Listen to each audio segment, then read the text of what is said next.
ఉమ్మడి మహబూబ్నగర్ జిల్లాలో స్థానిక సంస్థల నియోజకవర్గ ఎమ్మెల్సీ ఉప ఎన్నికల రాజకీయాలు రసవత్తరంగా సాగుతున్నాయి.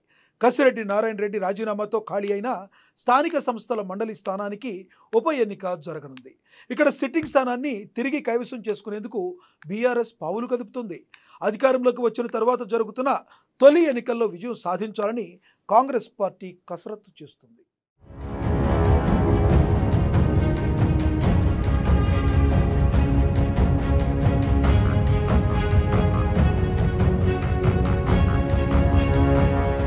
మహబూబ్నగర్ స్థానిక సంస్థల ఎన్నికలు హీట్ను పెంచుతున్నాయి.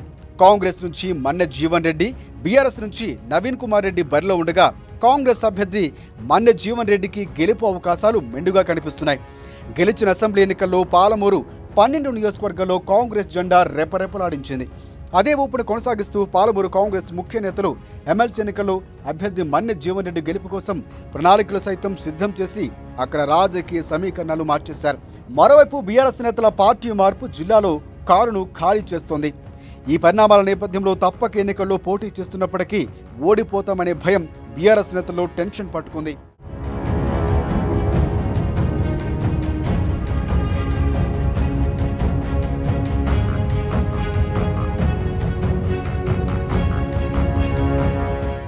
అయితే బీఆర్ఎస్ ప్రభుత్వంలో పదవులు ఉన్నా తమను ఆటబొమ్మల్లా చూశారే తప్ప తమకు ఎలాంటి గౌరవం ఇవ్వలేదని స్థానిక ప్రజాప్రతినిధులు గుసగా ఉన్నారు.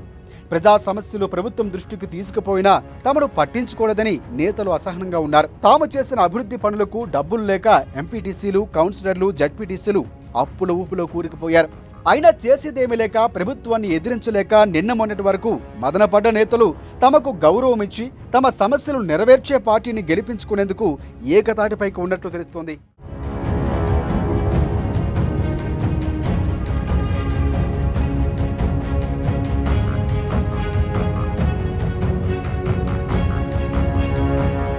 ఇక మహబూబ్నగర్ జిల్లా స్థానిక సంస్థల్లో మొత్తంగా 1439 మంది ఓటర్లు ఉన్నారు.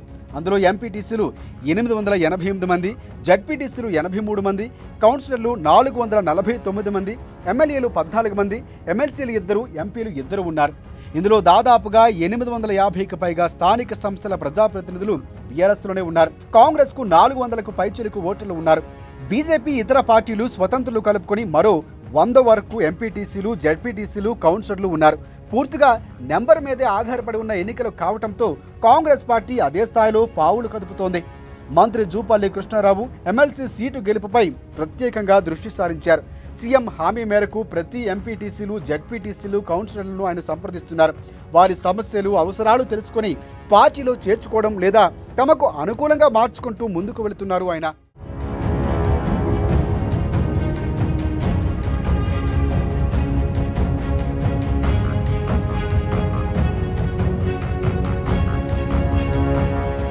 అసెంబ్లీ ఎన్నికలకు ముందు కొంతమంది ఎంపీటీసీలు, జడ్పీటీసీలు, కౌన్సిలర్లు కాంగ్రెస్ పార్టీ తీర్థం పుచ్చుకున్నారు. వారికి తోడుగా రాష్ట్రంలో పార్టీ అధికారంలో ఉండటంతో మిగిలిన వాళ్ళు మెజార్టీ సభ్యులు హస్తం గుర్తుకు ఓటేస్తారని భావిస్తున్నారు.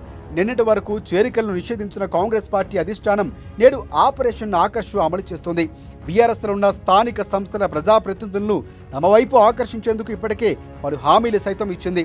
పాలమూరు ప్రజాదీవన సభ వేదికగా ఎమ్మెల్సీ ఉప ఎన్నికల్లో కాంగ్రెస్ పార్టీ అభ్యర్థిని గెలిపించాలని, తమ ప్రభుత్వంలో పెండింగ్లో ఉన్న వివిధ అభివృద్ధి పనుల బిల్లులు సైతం విడుదల చేస్తామని స్వయంగా సీఎం రేవంత్ రెడ్డియే హామీ ఇచ్చారు. దీంతో జిల్లాలోని పలు ప్రాంతాల్లో ఎంపీటీసీలు, జడ్పీటీసీలు, కౌన్సిలర్లు కాంగ్రెస్ పార్టీ తీర్థం పుచ్చుకునేందుకు సిద్ధమయ్యారు.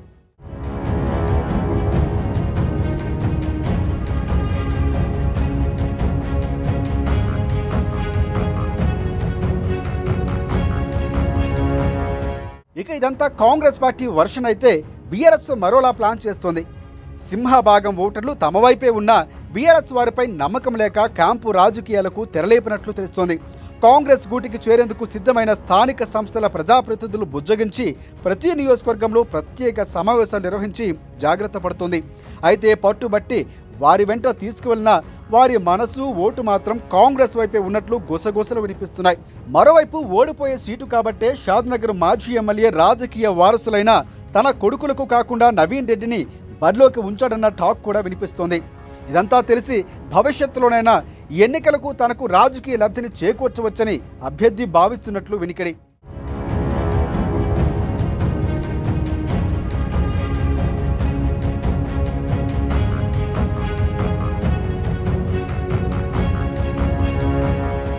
పోలింగ్కు మరికొద్ది రోజులే మిగిలి ఉండడంతో స్థానిక సంస్థల ప్రజాప్రతినిధులు కాంగ్రెస్లో చేరుతున్నారు.